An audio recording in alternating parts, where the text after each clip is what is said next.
What is up, YouTube? Started off with one of my videos with mic issues. Let's go. Okay, so I've made a few Guild Wars 2 videos, and it was kind of just like speaking about, you know, how the game is, what it's like for beginners, and everything. But, you know, I also have a TikTok as well. Same as my name on YouTube, by the way. Anyway, not the point. But today, I wanted to answer a few questions because I got a few questions just from like a DM. And so there's a bunch of questions here. So the first one that I'm seeing here, it is, what is the best class for a new player? I'm gonna tell you right away. For in my personal opinion, either way, it's preference. You got to figure out what you would want to play. What like type of person you want to be. If you want to be up close and personal, guardian, warrior, etc. Basically anything with heavy armor, revenant. But also, usually you can have long range or you can have short range on like all characters. So I'm gonna have to say preference for that one. But in my personal opinion, guardian or ranger. It's simplistic and it's good for newer players. That's what I'm using actually right this second. Oh my god. Tips for finding a good guild to join. Legit, the dancing. Tips of finding a good guild to join.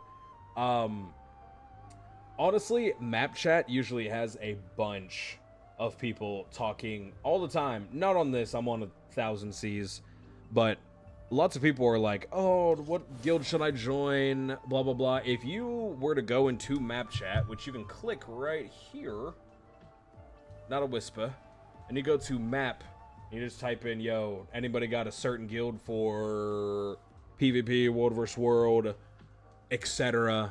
Or, I don't know, like, you know, like reenacting. I don't know what the word is for that. I'm a little bit of a brain fart. I work today. Cut me some slack, man. Okay. But here's the other question. What type of build is most beginner friendly? I've said it from the beginning. Ranger all the way. Ranger, I would say, is just beginner because it's just a few skills. You have this and that, and you also have a pet.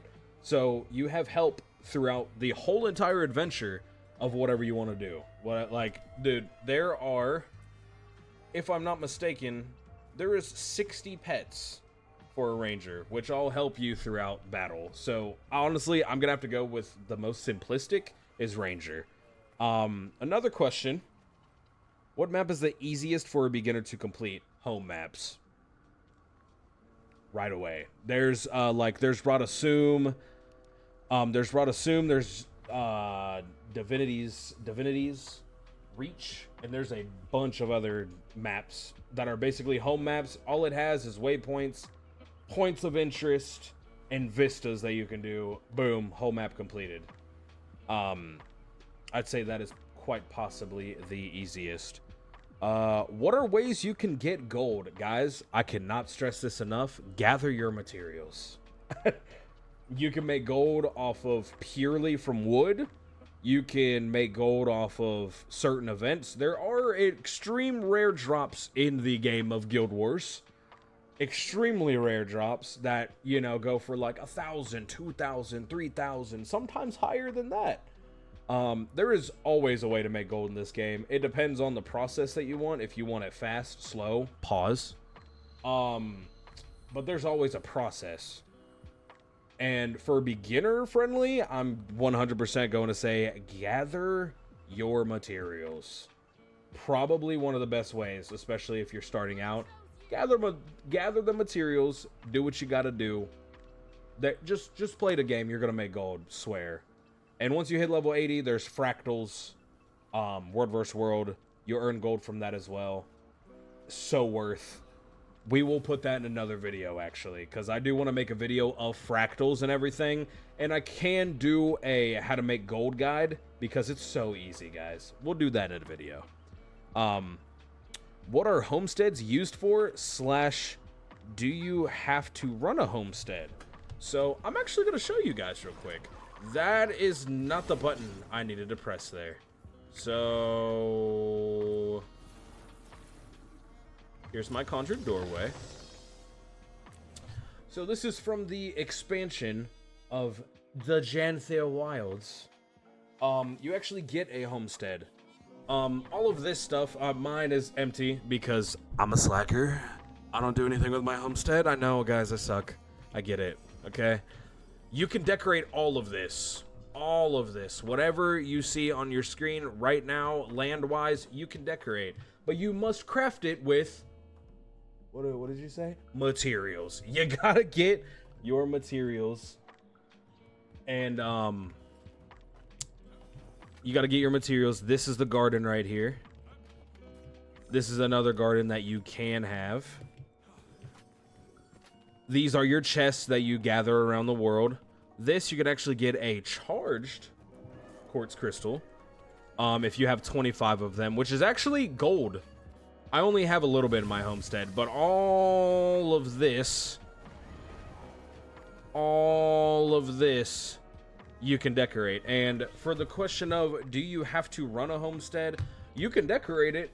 And by home, I don't really know what you mean by run, but you have a homestead. It's not like, you know, like a workshop where you got to put in a bunch of materials and just sit there like all day, like one of those games.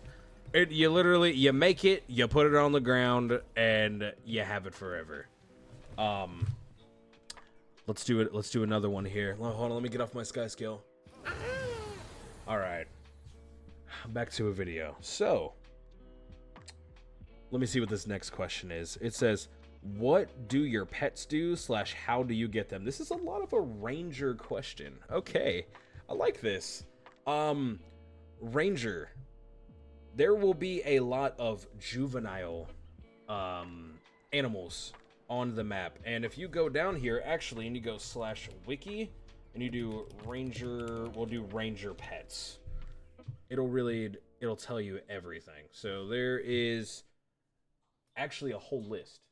So you have the pet and like pet management, what the attacks do, the attributes, but where do you get them is on certain maps, which this is actually the list right here. You have, you know, your hawk, your everything. Wait, there's a bristleback. There's so many pets that Team Summertime just hopped up. Ignore that.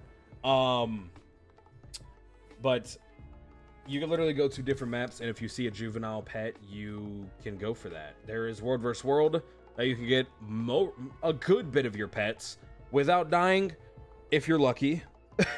But there are juvenile pets around the Tyria map, World vs. World, everything like that. There will not be any in PvP, obviously, but I feel like I should put that out there, just to be fair. Another question. What is a legendary / what are the perks of creating a legendary? Honestly, it's preference. Ascended gear actually has the same... So this is a legendary. But a ascended sword has the same stats as a legendary sword. A legendary hammer has the same stats as a ascended hammer. The difference is it is stat selectable, so you can go through and change to whatever stat. Celestial is really nice. You can change it to whatever stat you want, basically, in the game. And whenever you unequip the said thing, all of your sigils of force and my sigil of force, impact, whatever sigil you have on at the time, will come off. So I have the Orion's weight, but actually it changes it to that because I got a dope skin. You can put all of that on. Infusions for fractals. But me, I run berserkers. Boom. Right there.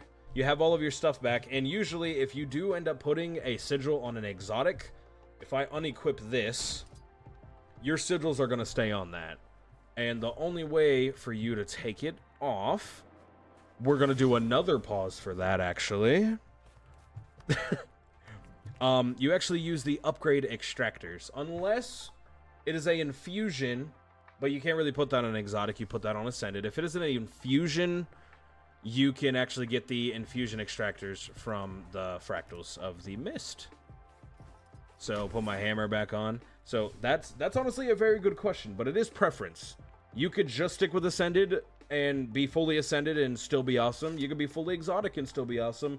You could be Legendary and still be awesome. You have so much, dude.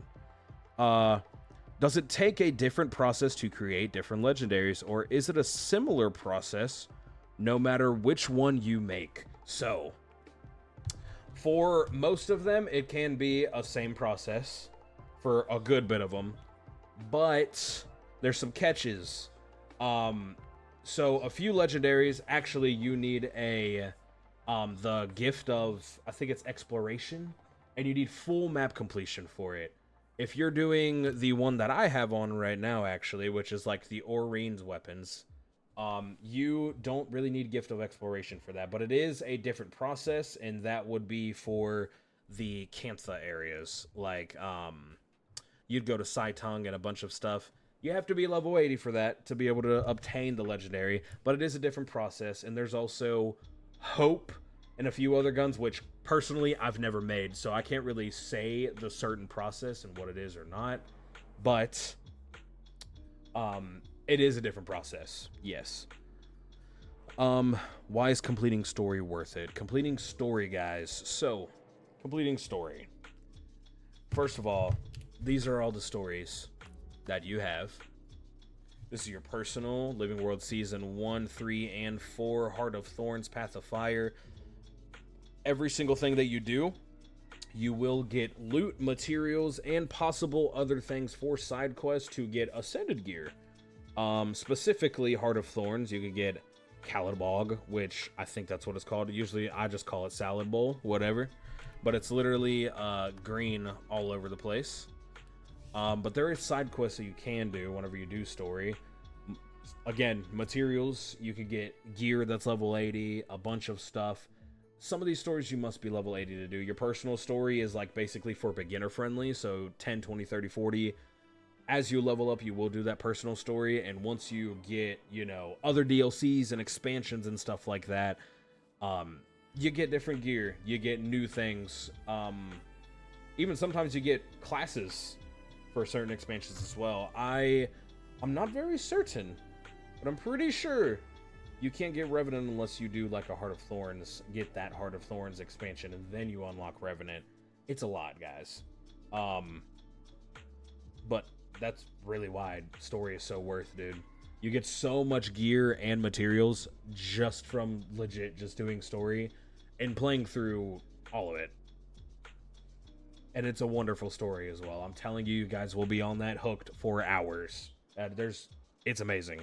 Anyway, what is the best legendary to go for a first timer? Personally, if you are a first timer and you just hit level 80, possibly if you did follow another video and I was like, guys, do your map completion, don't leave the certain spot until, you know, you guys complete that map and you have map completion, guys, I'm just gonna say, go for like, if you are a greatsword person, you can go for Twilight and Sunrise, and then once you get both of those, you can make Eternity. Look at that. She is gorgeous. But as a first timer, I would say definitely something like that. Don't do, you know, I wouldn't go for something crazy. You guys can do whatever legendary you want. Again, it's preference. I did a greatsword because I love just the look of greatsword, and I actually use greatsword a lot for characters. Yeah, I'm gonna have to go with any legendary that has a gift of exploration, because you get 2 every time you do map completion. So just be aware, though, you do have 2 gifts of exploration, so use them wisely for your legendaries, ladies and gents. What is the most powerful build in the game? I'm going to say this, and it might be controversial. Some people might be like, dude, but like, it's this character. It's preference. You guys can do a lot of damage on a lot of different characters, on a bunch of different builds. It's preference. You could be a ranger and have a bunch of DPS. You could be a necro and have a bunch of DPS. You could be a guardian and have a bunch. It doesn't matter. Every single build, there's a build for everybody. And there's a lot of DPS that goes in with it, you know? So, genuinely, it's preference. What is the hardest character to play slash master in the game? Hands down, Elementalist. There is a lot of buttons to press on Elementalist. They are smushy. They don't have a lot of vitality, and they can get hit pretty hard, but they have a lot of barrier and a bunch of other stuff that protects them. But it's a lot of button pressing, and it is one of the hardest classes I think I have actually ever tried using. I can't lie. It's pretty hard, guys. It is extremely hard. I couldn't do it. Props to anybody that can. You guys are different. I can't do it though. Let's see if we have any more questions here, because we honestly went through a pretty good bit of questions. I need to see if there's any more here. What is your personal favorite storyline from Guild Wars 2 / what would you recommend others to start with in story? Guys, start with your personal for one. My personal favorite, though, people, can say whatever. Heart of Thorns, guys. I love Heart of Thorns. Genuinely, it had a very good storyline. And if you do the personal story, personally, I would go in order, guys. Go from your personal story, do Living World 1 and 2, and then Heart of Thorns, you guys, it'll make so much sense once you get to that. It makes so much sense. I'm not gonna spoil anything. I can't. You guys really just need to play it. It's amazing. I'm gonna have to go with Heart of Thorns. And you said, what would you recommend others to start with in story? Yes. What is your personal favorite storyline from Guild Wars? So yeah, that's basically it. Yeah, I'm gonna have to go with Heart of Thorns. And to start with, definitely do your personal, guys. Personal will then add to the other stories. It's amazing. I'm trying to look for some more questions here. I think we kind of went through like all of them. Dun dun dun dun dun. Okay, guys, we went through all of the questions already. Okay, listen, YouTube. So I am going to be making a lot more videos. I've been slacking on my videos a little bit. We got to get a little bit more. We still are going to be at 1,000 subs. We are going to be giving away this bad boy that I've actually been testing, the Logitech G Pro Super Strike. So at 1,000 subs, we will be giving that away. If anybody has any certain questions in the comments, anything, or if you're seeing this video and you're like, dude, I actually have a full-blown question, you could either text me over on TikTok, and it's literally TikTok, it's Faux. Follow me on there. If you guys like the video, please like and subscribe for more. And if you guys have any questions, please comment down below. I will answer every single question that I can. But yeah, guys, off to a next video. I will be catching y'all later. Stay safe. Love each other. It's Foes out of here, y'all.